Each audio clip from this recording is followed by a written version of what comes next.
es como cantar, y así tiene que ser bien enfocado acá en la cápsula, si no, no se va a escuchar y no se va a poder grabar.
Hola, sí, se escucha. Usamos el micrófono por dos cosas. Una es porque viene, bueno, lo vamos a pasar por acá, porque a veces pasa el tren y ahí no se escucha nada, salvo que estemos con micrófono. Ahí está. Igual ahora estos trenes nuevos, esto no es nada.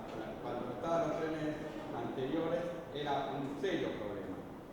Y trenes anteriores, el ventilador fuerte cuando empieza a hacer calor va a ser serio. Porque el ventilador además da viento, hace más ruido que viento, pero da viento. Y la otra es porque nos interesa, a veces lo logramos hacer y otras no,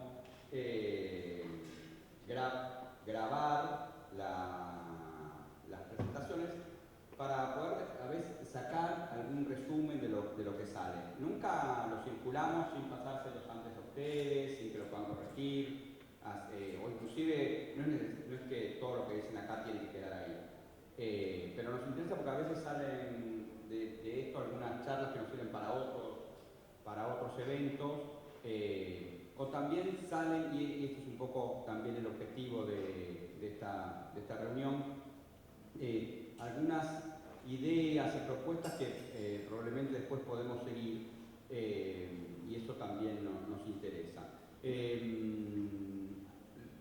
Ya los saludé a todos, puedo dar la bienvenida como nombre en forma más grupal, y ahora nos presentamos porque algunos no nos conocemos. La idea que tuvimos en este evento que realizamos este encuentro que realizamos junto con Antonio Magüez, que es un consorcio de posgrados en materia de derechos humanos, se desarrolla en el marco de un proyecto que tiene que ver con empresas y derechos humanos. Y el tema es muy amplio, se discute de diversas perspectivas, hay informes que ahora Antonio va a contar en términos de países, pero lo que nos interesaba en particular en Argentina, y por el trabajo que tenía también en términos de experiencia de la Universidad de Lanús y por las situaciones a nivel nacional, era toda una cuestión que también se estaba dando, donde el centro estaba participando, que tenía que ver con empresas y derechos humanos en materia de represión.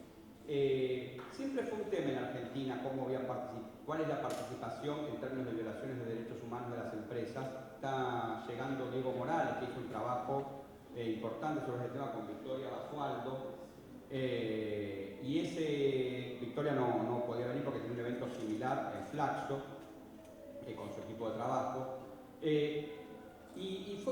No es un debate menor porque muchas veces, si bien inclusive en términos de la participación de las empresas se ha hablado de dictadura cívico-militar, en términos de asociación, lo que nos interesó siempre también es el debate de en qué medida las empresas participaron en el aparato represivo, en este punto concreto, o sea, la responsabilidad directa de las empresas en el aparato de criminalización o de represión, en ese caso de la dictadura militar, que a diferencia de otros países de la región, pero también similar a otros, en ese sentido a otros, en Argentina tiene algunas participaciones puntuales en casos que se ventilan en la justicia, como Ledesma, Ford, no la Fundación Ford que auspicia este evento, sino la empresa Ford, Mercedes-Benz, entre otros, y tiene con acciones concretas en el espacio de la represión, el participar en dando materiales, dando información para los secuestros, facilitando, entregando trabajadores o equipamiento, o encubriendo, como distintas cuestiones que tienen que ver con la participación activa de empleados y funcionarios de las empresas en esas actividades.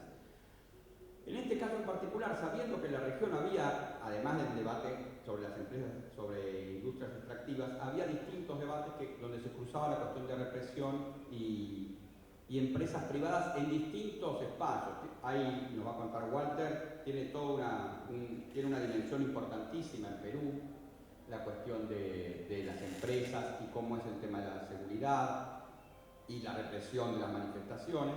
Y por otra parte, no solo en las industrias extractivas, sino también en temas que tienen que ver con campo, y no solo, otra vez, en el ámbito rural, sino, por otra parte, o en el ámbito petrolero, que nos va a contar Hernán también, sino en el ámbito rural y en algunos puntos, con algunos casos. Por eso también le habíamos pedido a Marcela que viniera, por el caso Ferreira, que nos interesa en particular, que tiene que ver con represión de manifestaciones, de movilizaciones, sindicatos, tercerizadas, y poder sacar de ahí algo que es un punto en particular que tiene que ver con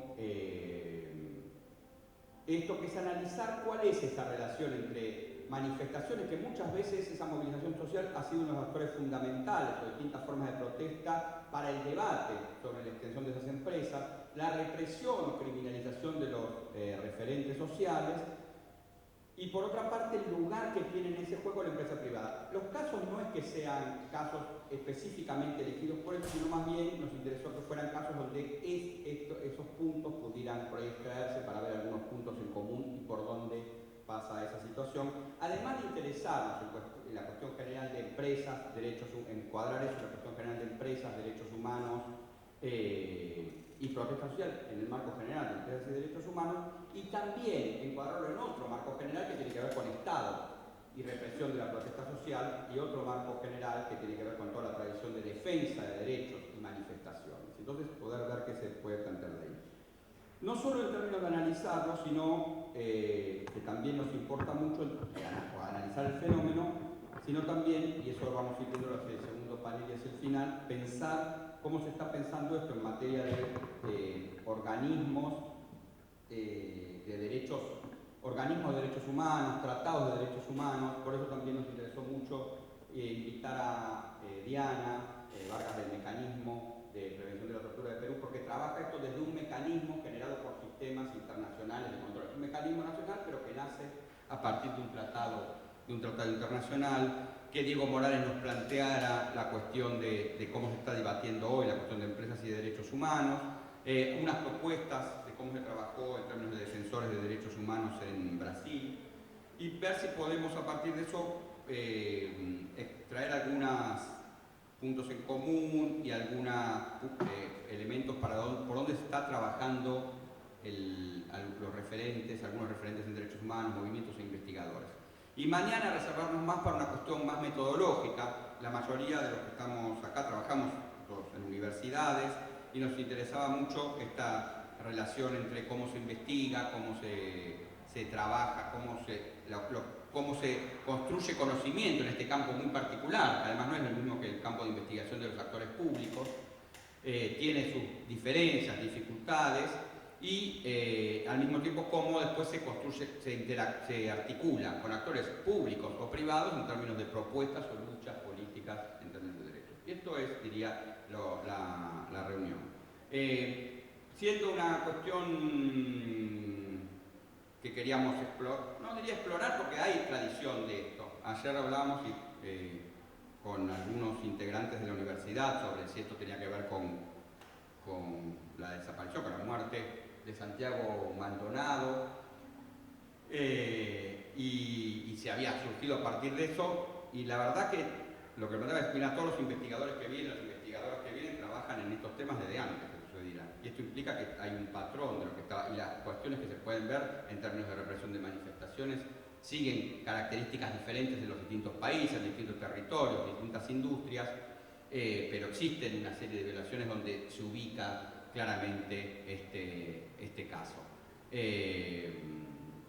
Y así que también nos parece que pensar sobre eso también tiene que ver con pensar en alguna medida a partir de, también el caso Maldonado, porque es un caso que se inscribe en alguno de estos espacios, y que es un caso que en Argentina en particular, como estaban hablando, que la región también tuvo repercusión, se espera que tenga como consecuencias políticas, y ha tenido ya en términos de ubicación de actores, espacios, y seguramente algunos de estos temas también surjan en esta reunión. Esto básicamente para explicarlo. A todos les pedimos con la cuestión de orden que pudieran presentar el caso, contestando en la medida en que pudieran algunas de estas preguntas, estos ejes, y que conservemos un espacio para discutir y hacer, creo que preguntas también. A ver qué podemos debatir y sacar de estos debates. Así que bueno, aunque los traje a la mayoría de ustedes en la combi, pues gracias por venir. Por lo menos tuve que llegar hasta la combi, y espero que este debate o estas charlas nos puedan servir para reflexionar. Creo que esto fundamentalmente es eso. Todos los que estamos acá, todos los que exponemos y los que no tienen un espacio directamente para exponer, son actores o actrices directamente involucradas en esta problemática, o sea, que trabajan ahí, así que somos todos actores informados de esta situación, y por eso me parecía fundamental que fuera una mesa que tuviera que ver con esto, con ir generando estrategias y formas de pensamiento. Antonio. Gracias, Gustavo. Saludos a todos, saludos a todas. Nada más que unas breves palabras sobre ese proyecto en que se enmarca esta nuestra reunión. Tenemos hace 10 años, porque empezamos en 2007, una reunión de universidades en Latinoamérica que trabajan con derechos humanos. Este es el Consorcio Latinoamericano de Posgrado en Derechos Humanos. Aquí Argentina participa no solamente la Universidad Nacional de Lanús, pero también la Universidad Nacional de La Plata y la UBA, por sus facultades de Derecho. Y esta red de universidades sempre ha recebido la financiación de la Fundación FOR. Y en los 2 últimos años empezamos ese proyecto sobre la responsabilización de empresas por violaciones de derechos humanos. No es un tema novedoso, ¿no? Gustavo hace poco nos acordaba del apoyo que muchas empresas ofrecieron a las dictaduras militares en nuestros países, pero sí que en muchos de nuestros países el tema del neoextractivismo y el tipo de inversión que se viene desarrollando en los últimos años ha incrementado el problema de violaciones cometidas por las actividades empresariales. Y merece la pena recordar que ese tema también hoy integra una agenda internacional en el Consejo de Derechos Humanos, donde se discute la creación de un tratado internacional vinculante sobre ese tema. Y nuestro proyecto intenta, por lo tanto, colaborar desde el punto de vista académico con ese tema en Latinoamérica. En el año 2016 hicimos lo que llamamos diagnósticos nacionales. Preparamos un listado de preguntas y en cada uno de los países se produjo un informe sobre las violaciones cometidas por empresas, sobre todo en el campo de la cadena minera. Estamos finalizando la edición de esos informes, en el total son 700 páginas, pero hasta el fin del año estará disponible en el sitio del consorcio, que estamos también actualizando, y vamos a informar a todas las personas. Y en ese año de 2017, el segundo año del proyecto, estamos haciendo estudios de caso. Cada país ha elegido un campo temático y está produciendo estudios que se van a presentar algunos en la próxima semana en un seminario en la Ciudad de México, pero que tenemos hasta el próximo año para concluir esos estudios que serán, en este caso, publicados en un libro. Son 7 países que participan del proyecto: Brasil, Argentina, Chile, Paraguay, Perú, Colombia y México. Hicimos los diagnósticos nacionales en esos 7 países y los estudios de caso estamos haciendo en 5 de ellos: Brasil, Chile, Argentina, Colombia y Perú. Entonces, un placer, es un gusto, ¿no?, estar aquí, y para mí personalmente será una oportunidad muy importante de aprendizaje. Gracias. Bueno, muchas gracias, Antonio. Vamos a empezar así directamente en la primera mesa. ¿Se presentan todos o algunos? ¿Cómo presentamos una cosa? Yo soy Gustavo Palmieri, el director del Instituto de Justicia y Derechos Humanos. Eso no lo esperaba. Yo soy Marcela Perelman, trabajo en el CELS, donde dirijo el área de investigación. Soy docente acá en la Universidad de Lanús, en la licenciatura de Derechos Humanos y en el doctorado de Derechos Humanos. Y también trabajo en la Universidad de Buenos Aires como docente y como investigadora. Yo soy Diana Vargas, integro el Mecanismo Nacional de Prevención de Paraguay. Este año termino mi mandato. Soy Walter Vargas, soy miembro de la Asociación por Derechos Humanos de Perú y miembro del Grupo de Empresas y Derechos Humanos de la Red Nacional para la Defensa.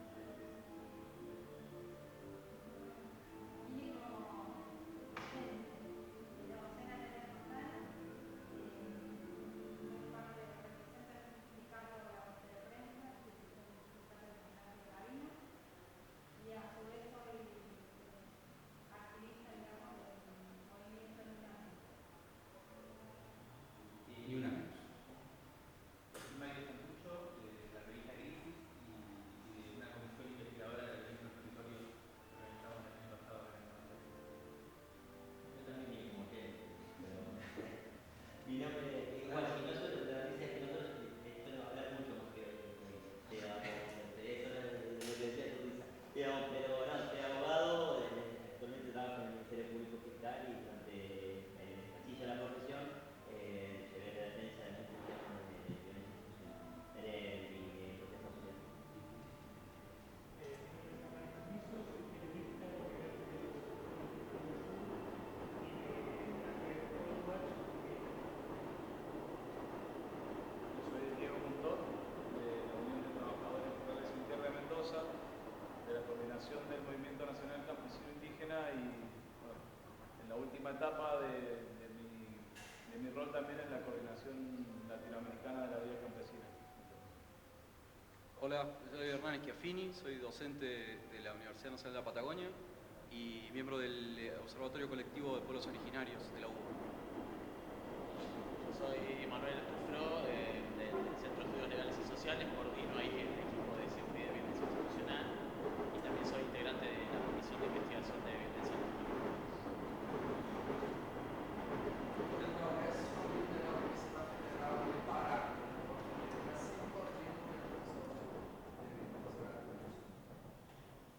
¿Puedes presentarte a una alumna de Diego? López Patricia, y estudiante de Justicia y Derechos Humanos de acá de la UNI. La universidad tiene una oferta de grado fuerte, de grado y posgrado fuerte en derechos humanos y, como dices, de las primeras. Segundo año. De las primeras alumnas de la reciente licenciatura en Justicia y Derechos Humanos. Después hay una maestría y un doctorado en Derechos Humanos, de grado a la licenciatura. Bueno, Walter, empezamos. Vos te presentaste, así que todo lo que tenía para hacer de vos, ahí, me deja agarrar sí el micrófono ese, así la presentación es la grabada. Bueno, buenas tardes nuevamente con todas y con todos. Bueno, agradezco a Gustavo, a Antonio, la posibilidad de poder conversar esta tarde sobre estas perspectivas de protesta, empresa y derechos humanos. De hecho, nosotros hemos estado trabajando en esta perspectiva en algunas redes de incidencia, por ejemplo, en las discusiones que tiene Naciones Unidas para el tratado y el uso de algunos mecanismos del Sistema Interamericano de Derechos Humanos que permite introducir esta discusión. Entonces, yo lo que quería compartir un poco esta tarde era una aproximación, en primer lugar, al contexto en el que se dan abusos empresariales contra los derechos humanos, sobre todo en los proyectos de inversión minera en el país, y luego aterrizar básicamente en algunos casos de violencia y criminalización de las protestas sociales y de las acciones de resistencia o defensa de los territorios de comunidades, ¿no? Donde solemos hacer una distinción entre protesta y defensa de territorio en cuanto a defensa de propiedad comunal, ¿no? Y la intervención que tienen los actores empresariales en estas formas de violencia y criminalización, ¿no? Creo que para nadie es un secreto los que estamos aquí que en muchos países de nuestra región hay un modelo o se instauró un modelo, bueno, hay variantes distintas de acuerdo a cada periodo político que tienen nuestros países, pero básicamente en el Perú hace un cuarto de siglo las políticas de libre comercio, de reajuste neoliberal, orientadas desde el Consenso de Washington, generaron un cambio institucional y legislativo favorable a el desarrollo de proyectos de inversión en el país, principalmente en el sector extractivo, minería, petróleo, gas, ¿no? Por ejemplo, hacia el 2014 se calcula que alrededor del 20% del presupuesto público, se estableció una equivalencia, ¿no? Es la misma cantidad de dinero que acumularon las empresas mineras en utilidades entre los años 2008 y 2014, ¿no? Entonces eso dice bastante de la presencia de la inversión minera y de la construcción de una apuesta que se le denomina desarrollo, pero en realidad eso sería parte de una discusión más larga, en la cual la inversión minera, sobre todo en función al capital transnacional, es significado de desarrollo, ¿no?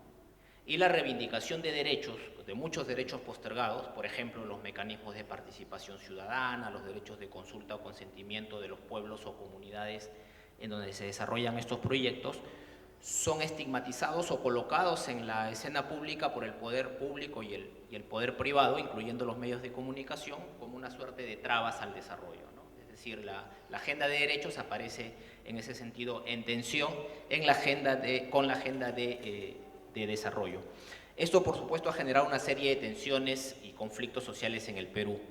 Hay un reporte exhaustivo que realiza periódicamente la Defensoría del Pueblo sobre los conflictos sociales en el Perú, en la cual ha identificado que recurrentemente alrededor del 68% de conflictos sociales que se identifican o que ha identificado en el Perú tiene que ver con casos de carácter socioambiental debido a la presencia de actividades económicas, principalmente extractivas, en determinadas zonas del país. La zona de mayor conflictividad y también de mayor proyección de inversión minera en el Perú es el sur del país, principalmente las regiones de Apurímac, Cusco, por ejemplo, que es donde ha habido una serie de episodios de criminalización que vamos a comentar en algún momento.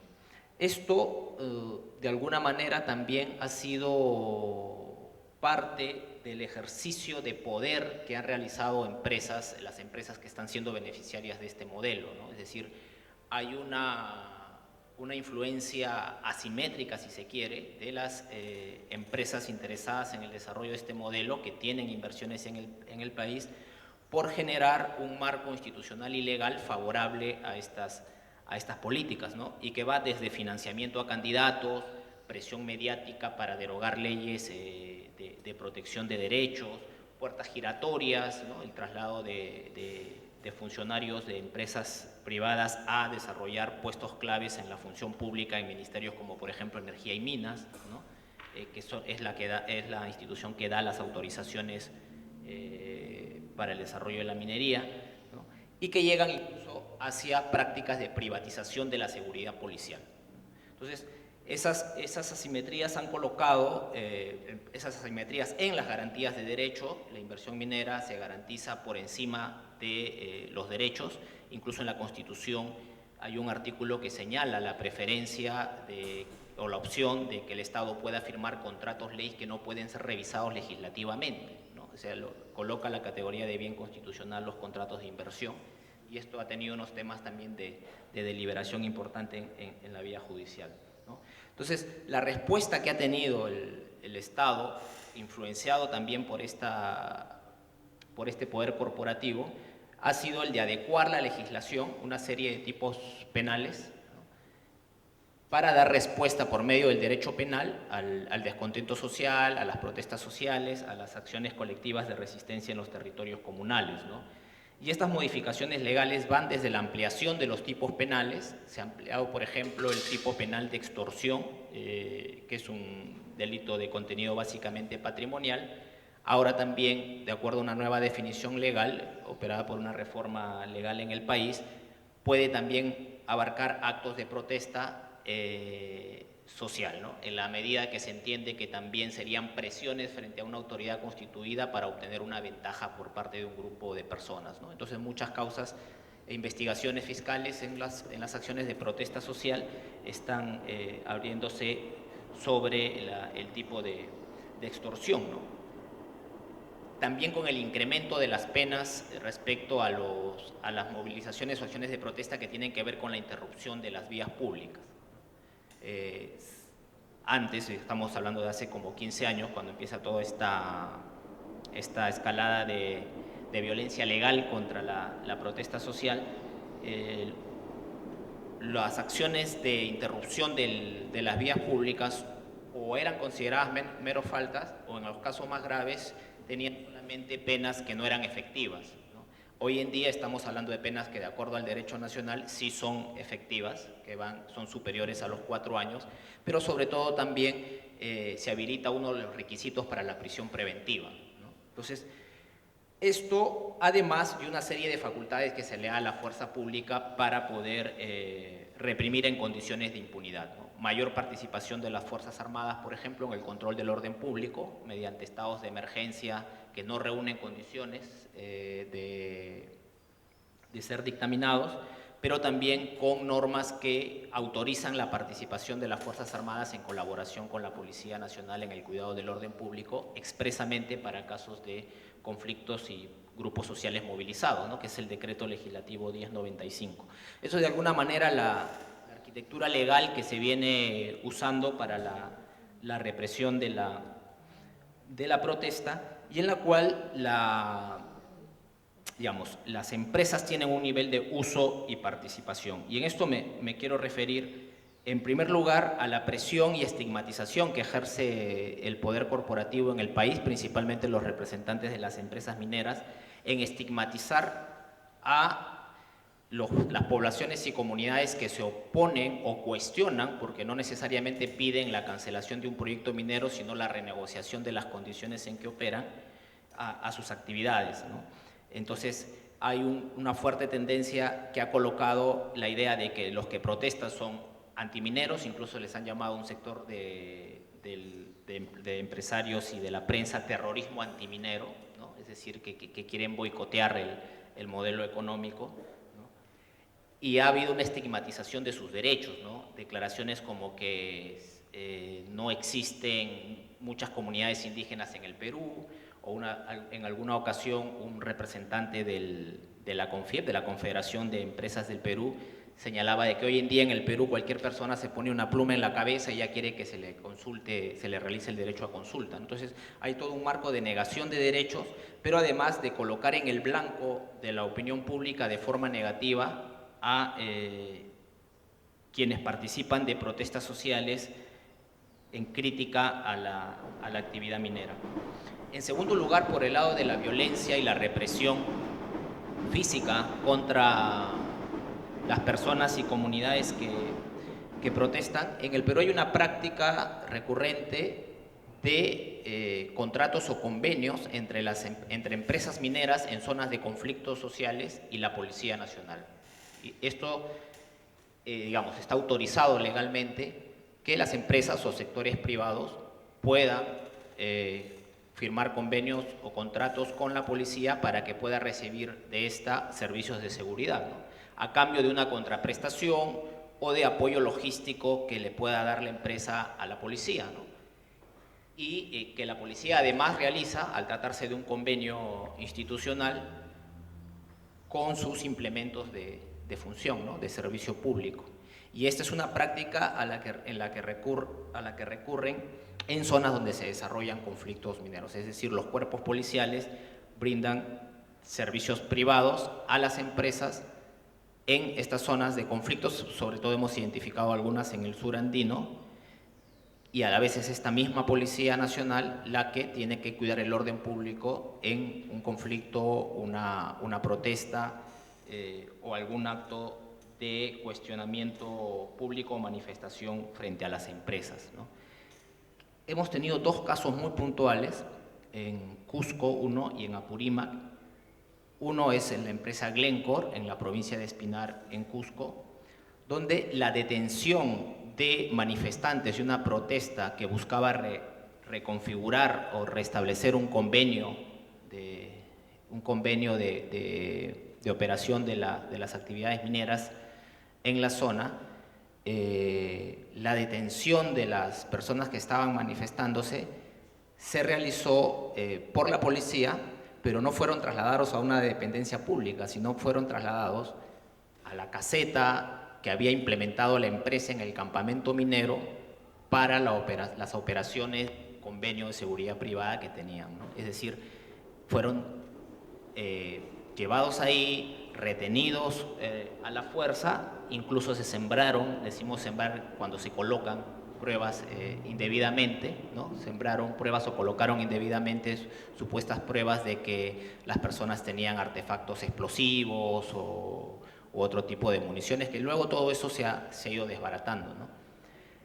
En el caso del proyecto minero Las Bambas, en Apurímac, en las zonas altas de Apurímac, también hemos tenido una práctica similar, ¿no? O sea, la empresa que contrata mediante convenio a la fuerza policial, que es la misma fuerza policial que luego tiene que intervenir ante un conflicto, ¿no? Y con el mismo patrón de abusos, ¿no? Entonces, ahí hay cuando menos, por ser moderados en la calificación, un conflicto de intereses de la función policial, ¿no?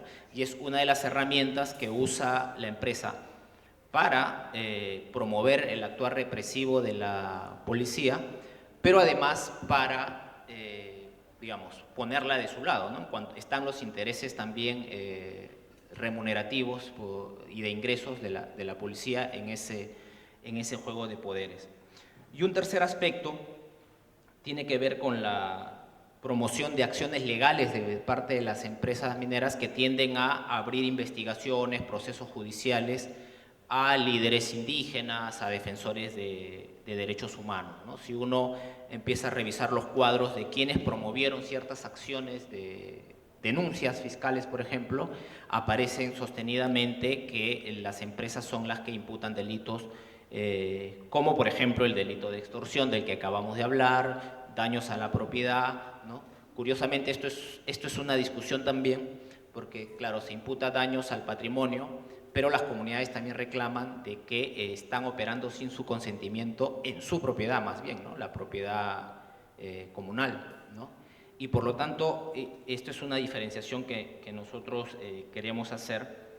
La defensa de los territorios que se da también por la ocupación del espacio público, la movilización, el bloqueo de rutas, el traslado a las capitales, pero dentro de los territorios ya no se trata rigurosamente de la ocupación del espacio común, ¿no? Sino es de la propia defensa del territorio donde habita la comunidad, ¿no? Entonces, no es propiamente en la discusión, como se señala en otros casos de protesta más tradicional, donde se discute el derecho o no de los ciudadanos a interrumpir el espacio que es de todos, ¿no? Acá estamos hablando más bien que es la resistencia frente a la interferencia de un poder externo o de un actor externo que está operando sin su consulta y sin su consentimiento, porque si bien el Perú ha ratificado el convenio 169 de la OIT en el caso de las comunidades indígenas, prácticamente no se ha practicado, sino hasta hace 2 o 3 años, ninguna consulta en el sector minero.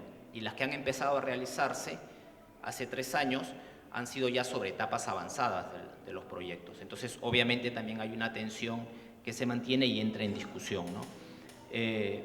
Y con acusaciones digámoslo, muy arriesgadas, muy aventuradas, como el hecho, por ejemplo, de que si un abogado defiende a varios líderes que son denunciados en la protesta, entonces temerariamente las empresas dicen, ahí hay asociación ilícita, y los fiscales dicen algo parecido, ¿no? Es un elemento de que hay una acción articulada para generar un daño a la empresa. Entonces, no sé cómo vamos de tiempo, son algunos de los elementos que quería plantear. Obviamente hay más detalles en estos casos, es una primera aproximación para el diálogo, ¿no? Hay en algunos casos en que no hay estos convenios, también hay una práctica de colaboración con la represión, como es el caso de la empresa Yanacocha, en Cajamarca, en el norte del país, el año 2012, que la movilización social y comunitaria pudo detener un megaproyecto de gran impacto contra las cabeceras de Cuenca, las fuentes de agua, y la empresa facilitaba los buses donde se desplazaba la policía para la represión. Ese conflicto tuvo una consecuencia letal de 6 pobladores muertos. En los 2 casos anteriores que he comentado también ha habido manifestantes fallecidos por acción de la fuerza policial. O sea, estamos hablando de un grado de consecuencia letal sobre los derechos humanos, ¿no? Yo me quería quedar ahí en esta primera intervención y en el diálogo quizás ya empezar a complementar algunos detalles. Perfecto. Mil gracias, Walter. Hernán Escandizo, del Observatorio Petrolero del Sur. Después hacemos las preguntas que tengamos. ¿Te parece? Yo cuando falten 5 minutos, si quieres les marco así. Dale. Bueno, mi idea es hablar de Vaca Muerta principalmente, que es el principal proyecto petrolero que hay hoy en la Argentina, pero primero compartir una inquietud que tiene que ver, bueno, como decía antes, soy parte de la red Oil Watch, es una red latinoamericana, y estas situaciones de violencia en torno a la actividad hidrocarburífera es algo que venimos observando como algo común en los diferentes países donde está presente la red. Incluso nosotros desde la red hablamos de energía extrema por el tipo de tecnología que se está utilizando para extraer los hidrocarburos, por los impactos ambientales que tiene, por el tipo de las formaciones sobre las que se accede, pero también uno de esos componentes de la energía extrema es la violencia. Entendemos que hoy día la violencia es un componente que está presente en todas las ampliaciones extractivas. Lo vemos en la Argentina con los no convencionales, pero lo vemos en Brasil también con lo que es la avanzada hacia el mar, todo lo que es, por ejemplo, la Asociación de Hombres y Mujeres de Mar, que ha habido incluso casos de asesinatos. Lo vemos en Ecuador con la criminalización de la protesta, con la militarización, lo vemos también en Colombia. Entonces, como un punto, como algo a destacar, ¿no? Para pensar Vaca Muerta, también pensarlo dentro de un contexto regional y un patrón que lo identificamos como común. Bueno, en el caso de Vaca Muerta es más que un proyecto energético, se lo está presentando. Esto lo planteaba el kirchnerismo años atrás y es algo que también lo ha tomado el macrismo como idea de Vaca Muerta, más que un proyecto energético, una posibilidad de dinamizar la economía argentina. Eso nos parece que es un punto bien importante para tener en cuenta lo que habría en juego.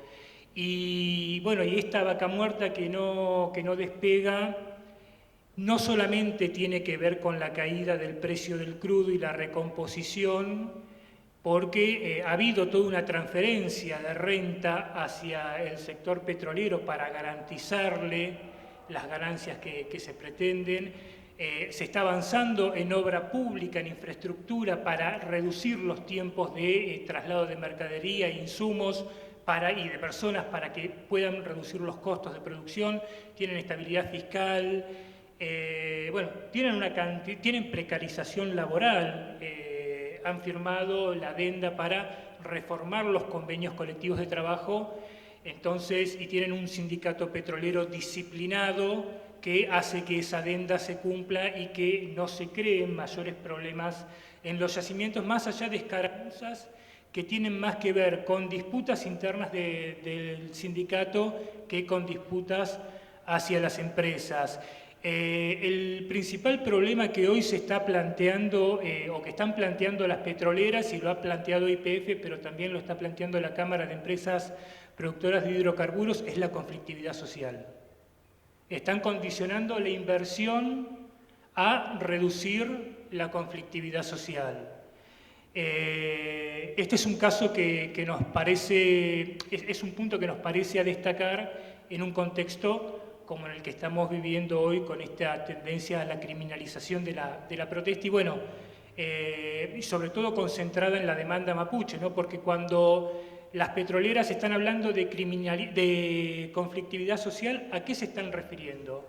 En primer término, a la demanda mapuche. El gran problema es que, un poco trayendo lo que decía Walter, lo que plantean es, bueno, acá todo indio se pone una pluma en la cabeza y pretende que se le consulte. Entonces, también son argumentos, yo lo iba escuchando a Walter y bueno, iba viendo las similitudes en estos planteos.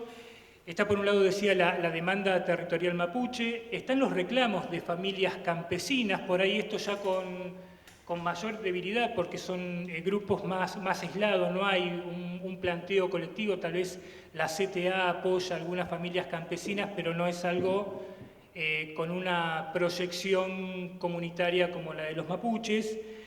Están las disputas entre particulares. La llegada de Vaca Muerta, o el lanzamiento del proyecto Vaca Muerta, ha generado toda una tensión en toda la zona de Añelo y alrededores, una zona que era de vocación agropecuaria, que hoy está toda la población convulsionada para ver qué partecita de la renta petrolera puede captar. Es una zona donde hay mucha tenencia de la tierra, pero no hay título.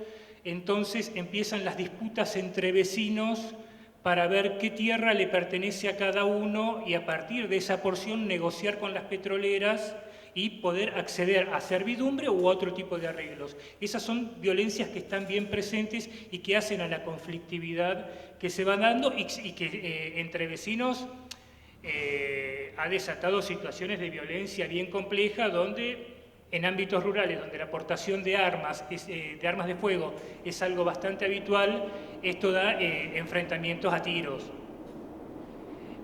Bueno, internas sindicales es otro de las situaciones identificadas como detonantes de conflictividad social. En este caso, bueno, antes decía de la disciplina que tienen los petroleros. Ahora la UOCRA no es un sindicato, por lo menos en Neuquén, donde haya una verticalidad y una disciplina tan marcada. Cada sector del movimiento popular neuquino, el movimiento popular neuquino es el partido-estado. Desde que existe la provincia de Neuquén, la gobierna el movimiento popular neuquino. Entonces cada línea interna del movimiento popular neuquino ha formado su línea interna dentro de la UOCRA. Entonces las internas del movimiento se trasladan a la interna de la UOCRA, y en estos últimos tiempos se han dado situaciones dramáticas y graciosas, porque se turnaban diferentes facciones de la UOCRA para hacer piquetes, pero cuando se cruzaban en la ruta se tiroteaban entre ellos. La situación, bueno, ese es uno de las situaciones que se vienen dando. Bueno, demandas laborales, desocupados, que también esta promesa, esta gran quimera que es Vaca Muerta, de que va a generar trabajo y bonanza para todas y todos. En Añelo había 2.500 personas, según el censo 2010, y para 2014 había 7.000. Y cada vez que hay un anuncio de despegue de Vaca Muerta, se incrementa la población en una ciudad, en una localidad que no está preparada desde ningún punto de vista para absorber esa creciente migración. Entonces hay demandas también de trabajo. Ese es otro de los puntos de conflictividad social, porque cortan la ruta. La ruta es el espacio donde se manifiesta la protesta, no es una movilización callejera, una concentración en la plaza, es la ruta. Ahí es donde el escenario de la disputa. Y después hay otra situación que se viene dando con esta explosión de Vaca Muerta y de Añelo, que es que esto está más invisibilizado y nosotros tampoco lo tenemos tan estudiado en el observatorio, pero nos parece interesante plantear lo que son las disputas por el control de mercados delictivos, sobre todo el mercado narco. Bueno, ¿quién va a controlar Añelo? ¿Quién va a controlar Vaca Muerta con esa dotación de hombres que hacen trabajos rudos y donde la cocaína corre de manera fluida y es algo reconocido por el propio sindicato y las empresas, las adicciones como una problemática? Entonces, bueno, ahí hay un mercado cautivo que también genera enfrentamientos y hace a esa conflictividad de este espacio. Decía que, bueno, que en estas problemáticas la demanda que más se ha planteado, la conflictividad social como uno de los problemas principales, lo planteó en su momento YPF, que fue la que demandó la presencia de gendarmería en junio último para garantizar una serie de trabajos en lo que es el área Loma Campana, que es donde se está desarrollando el proyecto de YPF Chevron. La relación con los mapuches, ese área se superpone con el territorio de la comunidad mapuche Campo Maripe. La relación ha ido fluctuando de plantear mesas de diálogos a través de estos mecanismos de resolución democrática de conflictos a esta situación de que no sabemos en qué quedó, pero por lo visto esa vía es una vía muerta. Y lo que se está viendo ahora es la demanda de gendarmería y la actuación de gendarmería sin orden judicial, utilizando la figura de flagrancia, porque bueno, había comunidades que se repite con esto que decía Walter, territorio comunitario, la comunidad corta dentro de su territorio y obstaculiza los trabajos de la petrolera, pero bueno, el obstaculizar dentro de su territorio es un delito y ese delito que impide el desarrollo de obras que atentan contra el abastecimiento de energía de la población en esas situaciones que interviene Gendarmería, y lo que hizo, por ejemplo, en el caso puntual de junio, fue bloquear todos los caminos y dejó sitiada a las familias adentro de la comunidad. Esa es una situación que no se había dado hasta el momento. Lo que se veía era presencia de Prosegur u otra agencia de seguridad privada, presencia de fuerzas provinciales, pero no la presencia de gendarmería. Ese es un dato nuevo que a nosotros nos parece muy importante. Y en este discurso de necesidad de paz, de lograr la paz social,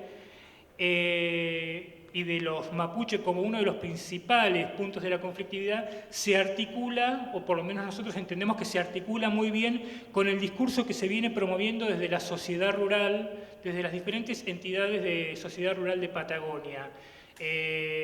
Tal vez en un punto parecería que son intereses disociados los de la sociedad rural, los de los ruralistas, con los de las empresas petroleras, pero podemos hacer en este punto concreto vemos que, por ejemplo, la sociedad rural, cuando se reúnen con Bullrich y Nocetti en Junín de los Andes y entrevistan al representante de la sociedad rural de Neuquén después de esa reunión, este hombre plantea que, bueno, que ellos reconocen que en Neuquén la principal problemática, el principal foco de conflicto son los campos petroleros.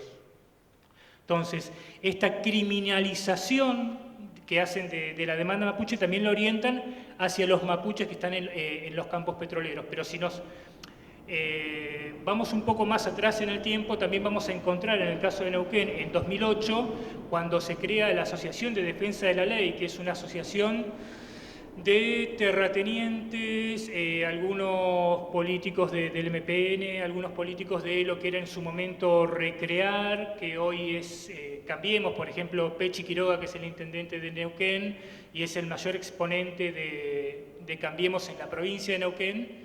era uno de los que estaba ahí presente. Vemos esa articulación entonces con la de que estaba Sociedad Rural, Petrolera, Piedra del Águila, el MPN y demás, y con toda una ofensiva criminalizando la demanda mapuche. Lo vimos también cuando fue la huelga petrolera en Las Heras, en 2006, que la sociedad rural es una de las que está pidiendo la militarización de Las Heras para garantizar que se puedan realizar los trabajos de la normal operatoria de las empresas petroleras. Entonces, vemos que por lo menos confluyen en espacios, confluyen en discursos. No tenemos muchos más elementos, pero es una de las líneas a investigar esta articulación sociedad rural, empresas petroleras, por lo menos en Patagonia. En este contexto que se vino dando en los últimos meses con el fantasma de la RAM y la criminalización mapuche, decía, por un lado tenemos el emergente de gendarmería en el territorio, tenemos toda una ofensiva mediática, los medios planteando el vínculo, toda protesta mapuche la asocian a RAM, pero también planteando que por los mapuches no se desarrolla Vaca Muerta, entonces no se le puede dar respuesta a las demandas de trabajo de los desocupados. Como también se van generando escenarios de conflictos, y ahí hay un importante trabajo de la prensa local. En todo este tiempo lo que se ha venido dando con Vaca Muerta, y pensemos Vaca Muerta desde 2011, 2012, de todo ese despegue, y también en relación a lo que planteaba Walter, un intento por deslegitimar todo tipo de crítica. La palabra terrorismo ambiental en boca de funcionarios de gobierno de Neuquén ante cada crítica al fracking fue una muletilla que se fue sosteniendo en el tiempo, y sobre todo hasta 2013, y eso lo dijo el hijo del caudillo, del patriarca de Neuquén. Bueno, el patriarca de Neuquén fue don Felipe Zapag, el hijo Luis Felipe, que tiene menos luces que el padre, pero por portación de apellido ocupa lugares de poder, fue uno de los que empezó con esto del terrorismo ambiental a cualquier crítica al fracking. Le siguió su primo, que era gobernador, Jorge Zapag, también planteando eso, y también Ana Pechén, que había sido decana de la Universidad del Comahue y como vicegobernadora de Neuquén también estuvo alimentando todo ese discurso de criminalización. Y recordemos que cuando se dio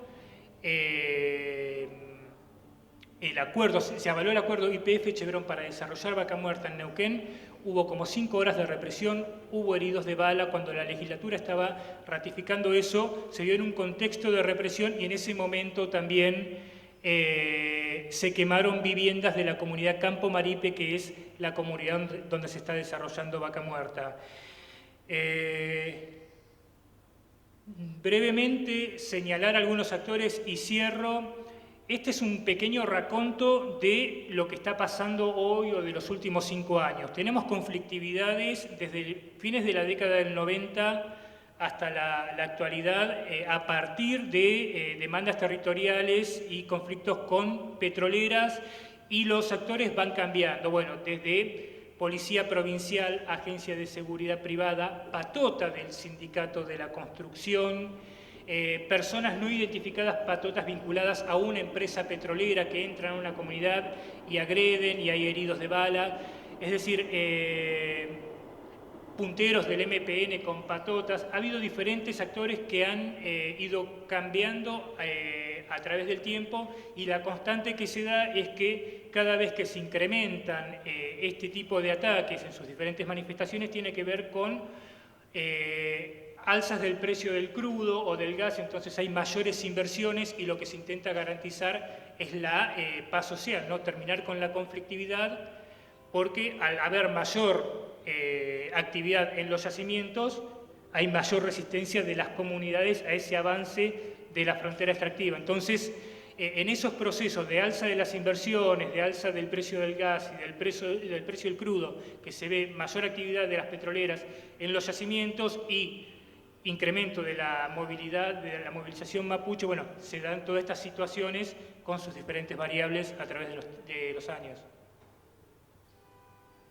Muchísimas gracias, Hernán. Seguimos en la zona y con los Hernanes. Hernán Chiaffini, investigador del CONICET de la Universidad de la Patagonia. Gracias. ¿Tenía algunas fotos? No sé si puedo poner el... Sí, ¿las bajaste ya? Sí, están acá. Entonces, muchas gracias. Bueno, buenas tardes, muchas gracias por la invitación y la participación aquí. Lo que quería compartir es algunas cuestiones que vengo trabajando de hace rato y que vengo trabajando no yo individualmente, sino también como miembro de este equipo, el Observatorio Colectivo para Pueblos Originarios de la UBA. Un poco la idea era trabajar sobre tres ejes. El primero sería la cuestión de la historización, digamos, y la necesidad de historizar cabalmente cada uno de los procesos que estamos viendo. Digamos, la historia no es aquí una mera anécdota, sino que un poco lo que quiero proponer es que justamente los carriles por donde corren los conflictos están dados, ya están prefigurados muchas veces antes de que aparezca la empresa minera o la empresa petrolera o la cuestión de cualquier otro emprendimiento o innovación que se propone, sino que justamente esos carriles, esas tensiones están ahí y lo que hacen estas nuevas apariciones es profundizar, desarrollar en alguna línea o en otra dirección cosas que estaban también latentes en esos territorios. Una segunda que tiene que ver con las cuestiones vinculadas a los mecanismos de apropiación territorial que se hacen en cada caso. Es decir, así como hay una historia, hay también unas maneras de apropiarse del territorio, apropiarse en el sentido más amplio y general del asunto, que es la capacidad de reproducir la propia vida, digamos. No apropiarse económicamente o apropiarse en términos materiales, sino en lo cotidiano, qué vínculo establezco con mis parientes, con mis vecinos, con el territorio en el que habito, con los lugares a donde vendo mi fuerza de trabajo. Y una tercera que justamente está vinculada a estas, que tiene que ver con esta aparición de estas diversidades, estas diferenciaciones o estas tensiones internas que están preexistiendo a los conflictos y que se manifiestan en estos casos. Cuando uno habla del pueblo mapuche, no puede dejarse de hablar de las campañas al desierto, pero no solo de las campañas al desierto. Esto es en el último tramo del siglo XIX, el avance militar del ejército, orientado por el Estado argentino y la oligarquía terrateniente, concretó materialmente la apropiación de la Patagonia primero y después del norte también, mediante una serie de campañas militares que duraron varios años, pero un proceso que tampoco se agota en las meras campañas militares, sino que extiende sus repercusiones y sus formas mismas de constituirse como tal durante cientos de años, no, pero de muchas décadas, y algunos de estos elementos podemos rastrear todavía activos al día de hoy. Entonces, también hay que pensar que en el caso del pueblo mapuche estamos hablando de un pueblo invadido militarmente hace 100 y algo de años y que atravesó posteriormente a esa invasión militar y a esa ocupación por parte del Estado argentino una serie de procesos de desarticulación, digamos, que implican el reparto de familias, el desmembramiento de unidades políticas, el destierro, la relocalización forzosa y un montón de otros procesos muy terribles que justamente están vigentes en la memoria de las personas porque no son tantas generaciones atrás que ocurrió esto. Esto es 2 o 3 fotos de la comunidad Vuelta del Río. La comunidad Vuelta del Río, que está en Chubut, es una comunidad a unos 100 kilómetros de Esquel, ubicada al norte de Esquel, y está muy cerca también es lindera, de hecho, el predio Pulov en Resistencia del departamento de Cusamen, que es el lugar donde desapareció el joven Maldonado. Esta comunidad está asentada ahí desde 1884 y está rodeada como parte de la Reserva Cusamen, es un proceso histórico bien largo y complejo, y está rodeada literalmente por lo que es hoy la propiedad de Benetton, digamos, ¿no? El grupo Benetton es el mayor latifundista de la Argentina, tiene 900.000 hectáreas en distintas estancias, la mayoría están entre Chubut y Santa Cruz, y rodea, digamos, todas estas poblaciones bueno, como algunas veces aparecen, mismos pueblos como el Maitén, aparecen como pequeñas burbujas, digamos, dentro de, ¿no? Si uno mira el mapa catastral, como pequeñas burbujas dentro de las propiedades de la compañía. Ahora, Benetton compra recién esta compañía en 1991. Y este latifundio no empieza en 1991. Estas son las tierras de la Compañía de Tierras del Sur Argentino que son entregadas a una compañía de capitales ingleses que recibe este territorio a través de una serie de maniobras del Estado argentino en 1890 y pico. Es decir, estamos hablando de un latifundio que tiene más de 100 años de historia también, y que Benetton compra hace poco más de 20, 30 años, pero que tiene también ya sus características muy constituidas en este territorio. Estos son terrenos de la comunidad Vuelta del Río, uno puede ver parajes rurales, gente que se dedica a la cría de ganado caprino y ovino. Es una zona muy fría, con pocas precipitaciones, complicada de vivir. Pero de repente llegamos a esto. Y esto es, en la misma comunidad, esa es la casa de Marcelo Calfupán, que fue incendiada hace pocas semanas por desconocidos en el momento mismo en que ellos estaban ocupando el Juzgado Federal de Esquel a raíz de una protesta que estaban llevando adelante, porque en uno de los allanamientos, en este gran allanamiento que se emplearon más de 300 efectivos para rastrillar el río Chubut buscando a Santiago, también se metieron en la comunidad Vuelta del Río, entraron a las casas, sacaron a la gente de sus hogares, y entonces como producto de esto, porque esto no estaba dentro de la orden de allanamiento, es una cosa muy gris y muy difusa de lo que se hizo ahí, si estaba o no previsto que se tenían que meter en la otra comunidad, meterse en la casa de otra gente que no está vinculada por lo menos directamente a la demanda. Esto ocurrió y la comunidad, como forma de protesta, se trasladó a Esquel para llevar adelante una protesta, se metieron en el juzgado, que querían hablar con el juez, que los reciba el juez, en ese momento era todavía el doctor Otranto, los recibió, qué sé yo, se levantó la toma del juzgado, cuando están volviendo a la comunidad se enteran que se estaba incendiando una de las casas de las personas que era justamente uno de los voceros que había estado ahí hablando con la prensa en las afueras del tribunal mientras duraba la protesta. Bueno, esta es la misma. Entonces el planteo, bueno, es cómo llegamos de una cosa a la otra, ¿no? Y justamente entonces la idea de historizar estos canales, la idea de tener en cuenta cuáles son los mecanismos de apropiación que se utilizan en cada caso y cuáles son las maneras en las que las tensiones que están preexistiendo a estas cuestiones llegan a desarrollarse, es un poco algo que tratemos de expresar en el cuadrito, digamos. Uno puede hablar como dijeron aquí, dijo Hernán, dijo Walter, digamos. El primer elemento que muchas veces suele aparecer ante un evento, una protesta, una resistencia, a un ataque, a una apropiación o a este conflicto de apropiación territorial es: acá no hay indígenas. ¿Cómo vas acá no hay problema no se puede aplicar, no se puede invocar el 169, no se puede invocar un montón de herramientas legales que aparecen porque acá no hay población indígena, ¿no? No hay comunidad, no son mapuches, no son de aquí. Esto lo dijo el fiscal de Estado de Jujuy en una audiencia ante la Corte Suprema en un momento cuando estábamos con el tema de Salinas Grandes y el problema que hay respecto de la explotación de litio en los salares de Salta de Jujuy. No se puede, acá no hace falta hacer consulta porque no hay comunidades a las que hay que consultar. Cuando ya se hace evidente que hay comunidades a las que hay que consultar, más allá de si estas comunidades tengan o no personería jurídica o si hayan cumplido con los pasos burocráticos que a veces se les requiere, lo que aparece es esta cosa de, bueno, se relativiza. Está bien, sí, son mapuches o son gente de las Salinas, pero son un grupo de esta gente, no son todos. Y una buena parte de la gente sí está de acuerdo con que pongamos la empresa minera, con que hagamos el desarrollo minero, petrolero o el caso, digamos, para lo que pueda aparecer. Esto se puede ver, por ejemplo, en el caso de Los Cañú, en Chubut, que está muy cerca también de Vuelta del Río. El caso ahí era que el Estado municipal, con una asociación de fomento estatal que se llama Corfo, querían hacer un centro de esquí en la ladera de un cerro. No consultaron nada, directamente fueron, talaron, empezaron a construir el caso. La familia Cañú se opuso, porque eso es un cerro que ellos habitan ahí hace más de 100 años y lo consideran parte de su territorio.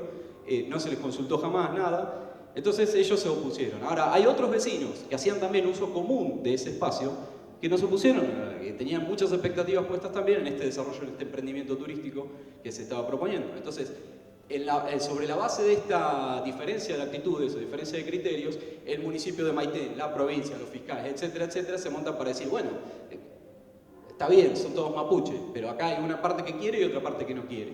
Y obviamente, entre esas tensiones y entre esas diferencias de criterio, digamos, empiezan a jugarse estas posibilidades de avanzar en el sector que el poder está proponiendo llevar adelante, ¿no?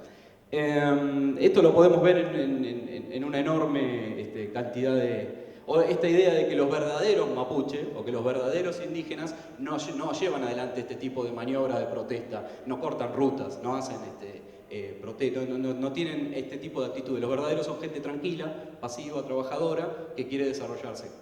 Entonces, con este discurso, digamos, ¿no?, se avanza para contrarrestar justamente a el sector, digamos, que se opone a este tipo de desarrollos. Y esto tiene que ver con esta idea de que se alimenta y se estimula fundamentalmente la fragmentación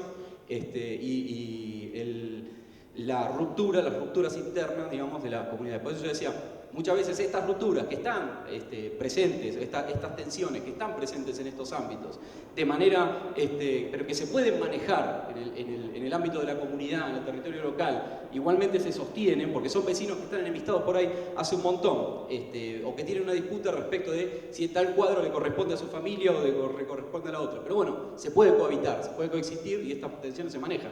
Ahora, cuando empiezan a aparecer actores nuevos y empieza a fluir dinero en distintas direcciones, empiezan a aparecer el acceso a distintos beneficios de manera desigual, digamos, a este lo dejas pasar, a este no lo dejas pasar. Entonces, en ese punto estas tensiones se agudizan y terminan pasando, a veces después, por cuestiones nimias, este tipo de eventos trágicos directamente, digamos, ¿no? Porque cuando ocurre después una muerte o se pega un salto en la violencia, lo que encontramos es que ahí no fue un sicario que lo contrataron en Nueva York o en Hong Kong y vino en avión a matar a un tipo que era el opositor, sino que lo valió fue el vecino, digamos, fue un vecino, un campesino que está en su misma condición y que, sin embargo, en una acumulación de pequeños eventos alimentados por estas tensiones, terminan dando lugar a situaciones trágicas.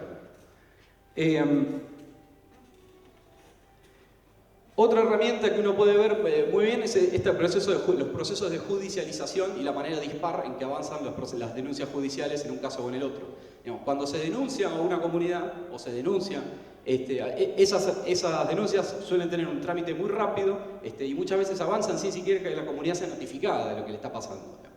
Entonces, de repente hay gente que se encuentra inmersa en un proceso judicial extremadamente complejo, que no termina de comprender muchas veces de todo de qué funciona, sin elementos y sin las asistencias legales que corresponderían, pero que ya está actuando. Y cuando las denuncias van en la dirección contraria, es decir, cuando la comunidad denuncia, fulanito nos valió, es uno de los... recibimos aprietes, recibimos amenazas por parte de el personal municipal o la policía, esas denuncias no llegan en general más allá de la mesa de entrada. Entonces, ahí esa cuestión es también muy compleja. Y después, bueno, elementos que tienen que ver tanto con la represión formal, que ya es más raro, porque cuando se produce una represión ordenada judicialmente, con la actuación de una fuerza de seguridad, digamos, implica que eso hizo todo un recorrido institucional y que lo más habitual es que aparezcan distintos modelos y distintos modos de represión informal, digamos, distintos tipos de hostigamiento, atentados, amenazas, y cuestiones que están vinculadas políticamente y en términos de las relaciones de fuerza está muy claro desde dónde están viniendo los golpes, pero que están hechos por personajes desconocidos, oscuros, que no se puede saber quiénes fueron y que sobre los quienes rápidamente se intenta añadir, digamos, diversas capas de oscuridad o secreto, digamos. En el caso de la casa que ustedes veían ahí, el fiscal de Chubut subió a los 2 días, el fiscal Díaz Meyer se llama, de Esquel, subió a los 2 días con un perito a hacer el peritaje y llegaron a una conclusión del perito como a la semana de que la casa se había incendiado accidentalmente por un cortocircuito. El problema es que la casa no tiene luz, ahí no hay tendido eléctrico. O sea, el tipo determinó al perito que se había iniciado el incendio en una caja de luz interna de la vivienda, pero la casa no tiene luz. No hay grupo electrógeno funcionando, no hay tendido eléctrico y la única fuente de electricidad que ustedes podían ver es, si vieron que había un molino eólico. El molino eólico ese no funciona hace 8 años, o sea, se lo instaló, funcionó 3 meses y no funcionó más. Pero la casa se incendió sola, digamos, ¿no? Producto de un accidente. Entonces, esta idea de que todas las otras hipótesis no, o sea, había testigos que habían visto 4 personas a caballo alejarse del lugar del incendio, eso no se investigó en ningún momento. Esa línea de investigación no se siguió. Y para el Poder Judicial local fue un accidente que coincidió con, bueno, que justo estaban tomando el juzgado y que además después, bueno, hubo otros atentados también en Puente del Río, no se limitó a esto la cuestión.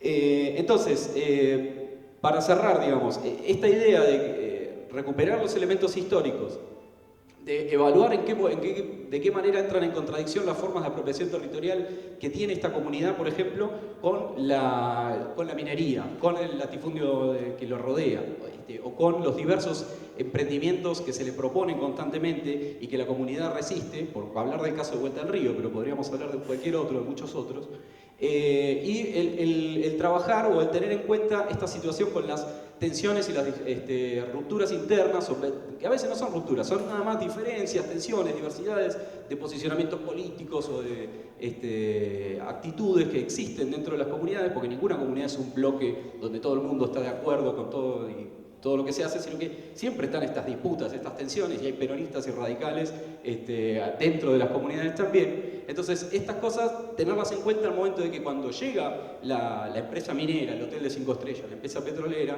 hay ya un territorio ahí que está habitado y que tiene una historia y que tiene una política y que tiene un funcionamiento, y que eso justamente la articulación, el cómo se articula esta nueva propuesta con esas tensiones preexistentes, me parece que puede dar la clave a por qué los conflictos adoptan la forma que adoptan. Muchas gracias. Muchísimas gracias, Hernán. Marcela.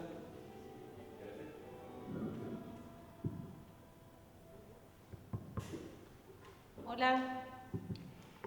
Bueno, muchas gracias por la invitación y por la propuesta, y muchas gracias a mis compañeros de panel. Me parecieron tres aportes muy interesantes y la verdad en muchos aspectos mucho menos conocidos.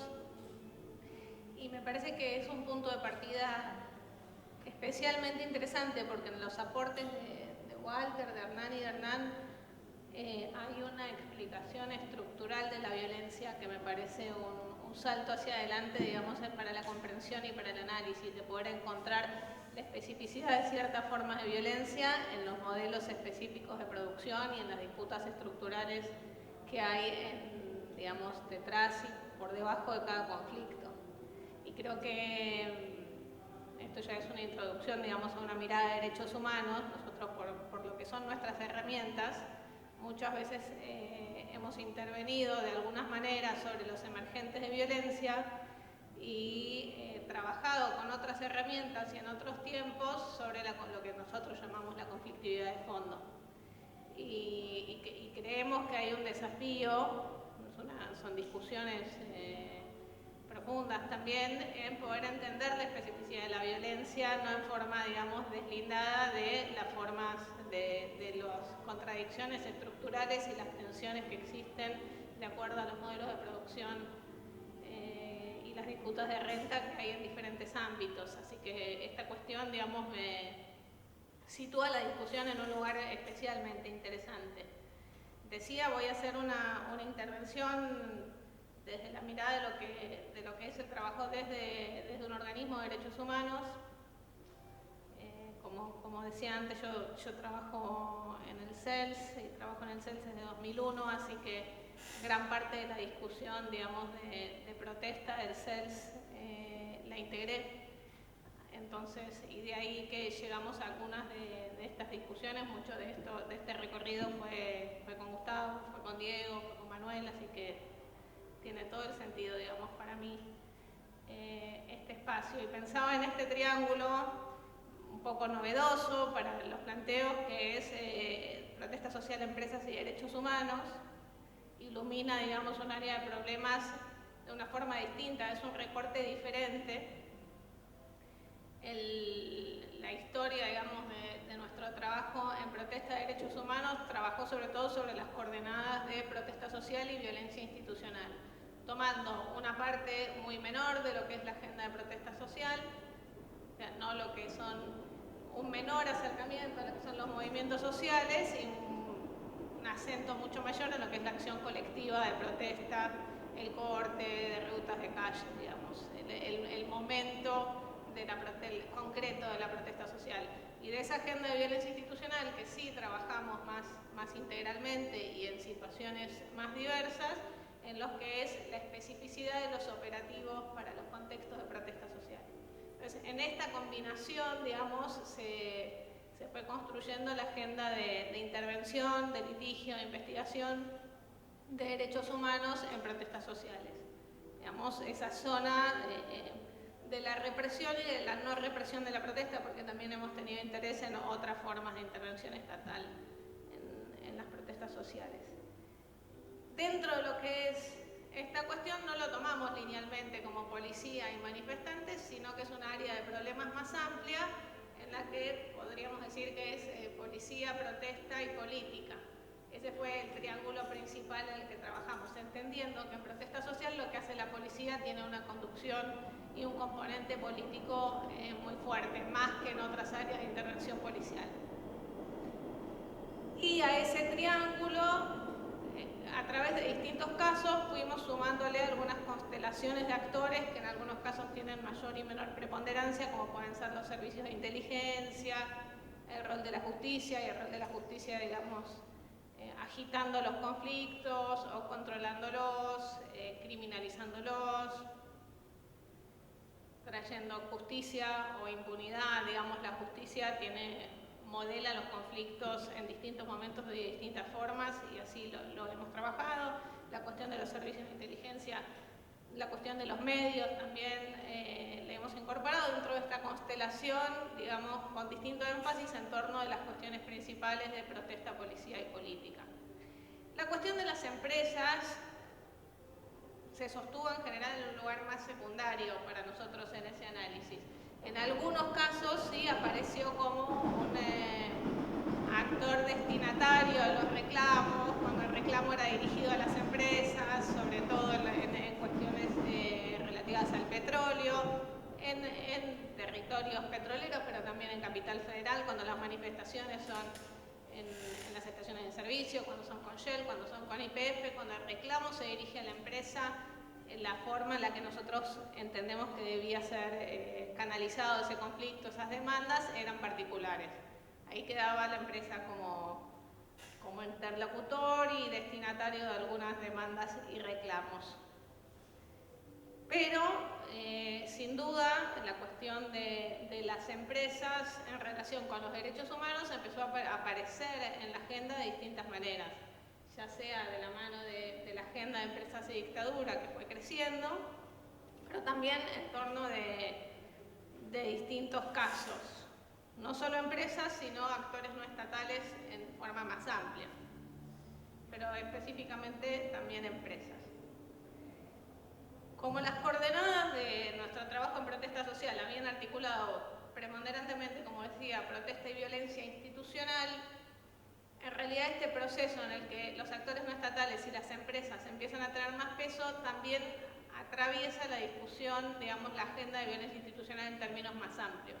Y si durante mucho tiempo la discusión en violencia institucional nosotros y otros actores la habíamos situado acerca de qué es violencia, qué tipo de violencias íbamos a considerar, si solo la violencia letal, si la psicológica, qué tipo de violencias eran, en los últimos años ese debate se fue trasladando acerca de qué es lo que consideramos institucional,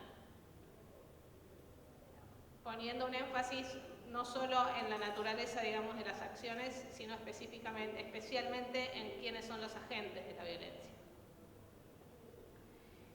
Y en esa discusión acerca de lo que consideramos y no consideramos institucional, es una búsqueda de complejizar esa división que la perspectiva de derechos humanos en general sitúa entre uniformados y no uniformados, y tratar de buscar otras formas de entender la estatalidad de esos actores. Cuáles son sus conexiones, digamos, con el poder regular, más allá de que detenten oficialmente la fuerza estatal, que sean agentes oficiales de estatalidad. Y ahí, digamos, la cuestión de pensaba en lo que decía recién Hernán, de la represión informal y de la represión formal, bueno, se nos presenta en muchos casos muy mezclada y difícil de analizar y difícil de atribuir responsabilidades, porque todas estas discusiones además las tenemos a la par del litigio, entonces tiene consecuencias y tiene desafíos específicos para las estrategias jurídicas. sin duda, bueno, y además hay una cuestión que es que la definición del derecho internacional de los derechos humanos de actores no estatales tiende a agrupar una cantidad de dinámicas y de situaciones, o sea, no permite diferenciar procesos que nosotros necesitamos poder diferenciar para hacer que la intervención sea más efectiva. La intervención de distintas maneras. La forma, digamos, que en la Argentina se viene refiriendo a esto muchas veces como tercerización de la violencia, tampoco da cuenta de las diferencias que existen entre distintas formas, digamos, de conexión entre represión formal e informal, porque la tercerización sería solamente una forma, y creemos nosotros una forma muy concreta y marginal de lo que son las dinámicas de articulación entre actores de violencia del Estado y oficialmente del Estado y con otros grados y formas de estatalidad. Sin duda creo yo que se puede situar, digamos, un hito en esta discusión y en nuestros esfuerzos de conceptualización sobre esto en torno al caso del homicidio de Mariano Ferreira. La mayoría de ustedes conocen muy bien el caso, pero para los que no lo conocen, es un caso que ocurre en octubre de 2010 en una manifestación de un grupo de trabajadores tercerizados, acompañados por militantes políticos, que hacen una protesta por la situación laboral de personal en condiciones precarizadas, y son reprimidos por una patota sindical en presencia de la Policía Federal y de la Policía Bonaerense, con participación de la Policía Federal y de la Bonaerense de diferentes maneras, y uno de los manifestantes, Mariano Ferreira, es asesinado por una bala disparada por un integrante de la patota, en presencia y con protección de la policía. Eso es más o menos, estoy acá delante de uno de los abogados, por eso. Esa es más o menos la secuencia.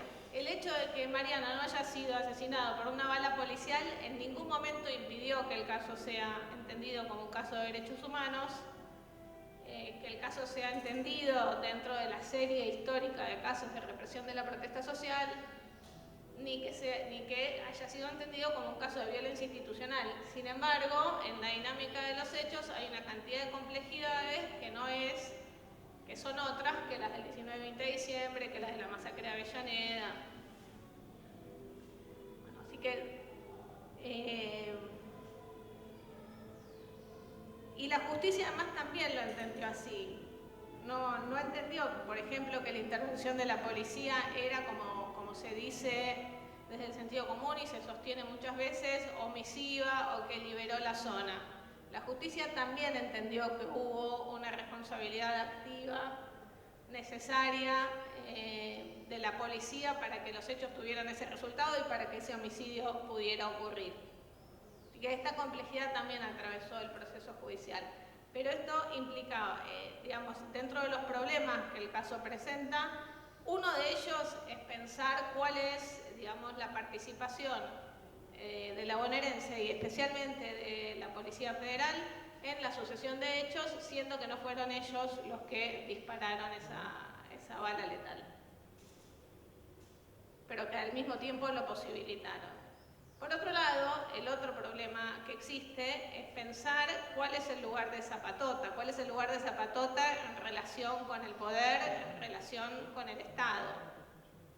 Digamos que hay un actor, una represión informal, diríamos, un actor de no uniformados, que es el que ocasiona directamente el resultado letal, que tiene que integra un aparato, y así también fue juzgado, de poder sindical con una conexión de interés con el Estado.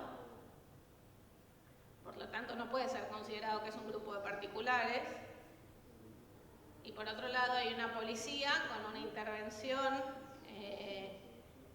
que hay que poder reconstruir de modo de probar que su participación era necesaria para ese hecho, siendo que no son los responsables directos de mano propia del homicidio.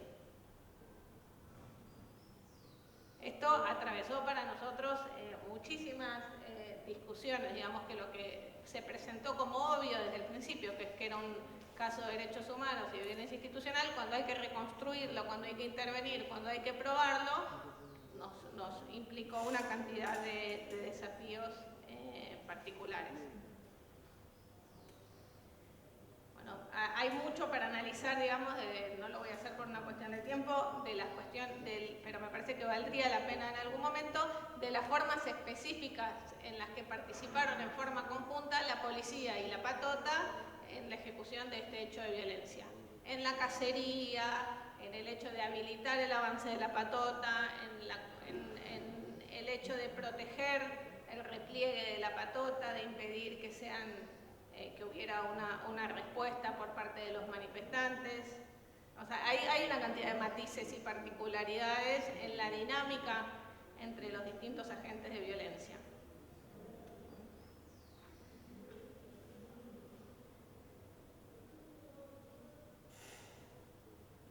Y acá lo que quiero retomar en estos últimos minutos, acerca de esa pregunta, digamos, no tanto de a qué consideramos violencia, sino específicamente de a qué consideramos institucional, que es un tema al que le dimos algunas vueltas con Manuel, desde el CELS, y tratando de avanzar en la conceptualización, digamos, de no meter todo en la misma bolsa de los actores no estatales o de la tercerización.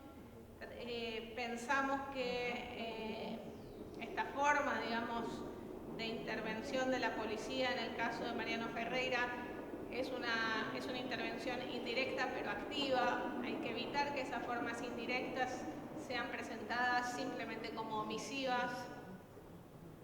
Esta misma problemática, bueno, no esta misma, pero digamos, este tipo de vínculo lo encontramos también en la violencia que circula en algunos asentamientos recientes, en algunas tomas, en la gestión de mercados ilegales, en la disputa por captación de rentas, por ejemplo, en negocios que requieren de la aplicación de altos niveles de violencia para ser rentables, para ser sostenibles. Ahí también encontramos este tipo, que tienen formas de división del trabajo, de captación de rentas y de participación de agentes estatales y no estatales, pero en un nivel de connivencia y articulación que necesita ser pensado para poder explicar la institucionalidad de la violencia más allá de los uniformes. Decía, no es tercerización, porque entendemos que las formas de tercerización de la violencia implican una relación de poder entre quien delega y en quien es tercerizada la violencia. Sí encontramos formas de tercerización, por ejemplo, al interior de las cárceles, donde hay una delegación de la violencia que es explícita, que es sistemática, del servicio en algunos actores, en algunos sectores de las personas privadas de libertad, pero esa forma de tercerización tiene necesariamente un vínculo de jerarquía. No son esas formas de división del trabajo y de articulación que encontramos en eso que llamamos formas indirectas y activas. Después también hay otras formas, lo que estoy nombrando son distintas formas de participación indirecta en hechos de violencia institucional. El movimiento de mujeres pone mucho énfasis en algunas formas de negación de servicios de salud, por ejemplo, como formas de violencia institucional. Limitaciones, así está definido en la Ley de Prevención de la Violencia contra las Mujeres, pero refiere, por ejemplo, a si no existen servicios adecuados de atención de personas trans, si no existen servicios adecuados de atención posaborto, y esa denegación de servicios tiene efectos de violencia física y de otro tipo, implica un campo de formas de la violencia institucional. Está alejado, digamos, los conflictos que estamos hablando, pero si estamos pensando en cuáles son las ampliaciones recientes dentro de lo que es el campo de la violencia institucional, hay un espacio para esta problemática también. Después, otra cuestión que encontramos son los usos de la categoría, digamos, en tanto estas categorías de represión, de violencia institucional, son categorías políticamente útiles, políticamente fértiles, hay actores que las usan para incluir sus casos dentro, digamos, de esa denominación, más allá de que quizás no resiste un análisis más jurídico o analítico preciso, pero ocurre que buscan inscribir sus casos de esa manera. Eso se encuentra muchas veces en barrios, en casos de homicidios, quizás donde no hemos podido rastrear necesariamente una participación policial, pero donde los familiares, los chicos se dicen víctimas de la violencia institucional. Habría que terminar de reconstruir las tramas en las que estos homicidios tienen lugar, pero sí que tiene utilidad, digamos, esta denominación, el uso político de esta denominación. Estas transformaciones, antes pensábamos con Manuel, digamos, cuánto tienen de cambio en los fenómenos, digamos, a nivel empírico y en los fenómenos de violencia, cuántos son cambios en nuestra perspectiva y en nuestras formas de intervención. Es difícil diferenciar un nivel del otro. Y finalmente también cuánto hay de dinámica de los actores que utilizan las categorías, como decía, en este último sentido. Por lo menos a través de los casos que conocemos en profundidad y escuchándolos a ustedes también, digamos, se verifica, sí hay algunas transformaciones, sí hay alguna preponderancia de determinados actores en las tramas de los conflictos. Y sin duda también hay complejización o madurez en algunas formas del análisis, hay corrientes internacionales que también impregnan el análisis, pero creo que es indudable que la cuestión de los llamados actores no estatales tienen una intervención más fuerte en estas conflictividades y esto presenta el desafío de poder entender, poder ponerle palabras, poder darle una traducción jurídica a la altura, digamos, de estas transformaciones. Bueno, Marcela, muchas gracias. No sé si hay preguntas o algunos comentarios. Bueno, yo tengo. Hacemos un micrófono.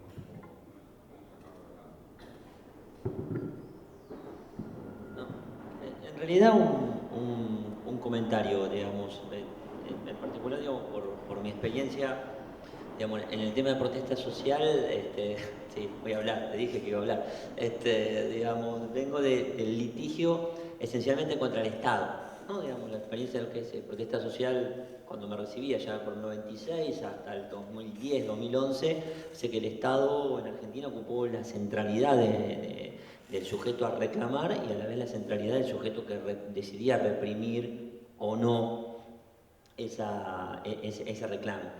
Digamos, pero yo lo que veo con la experiencia que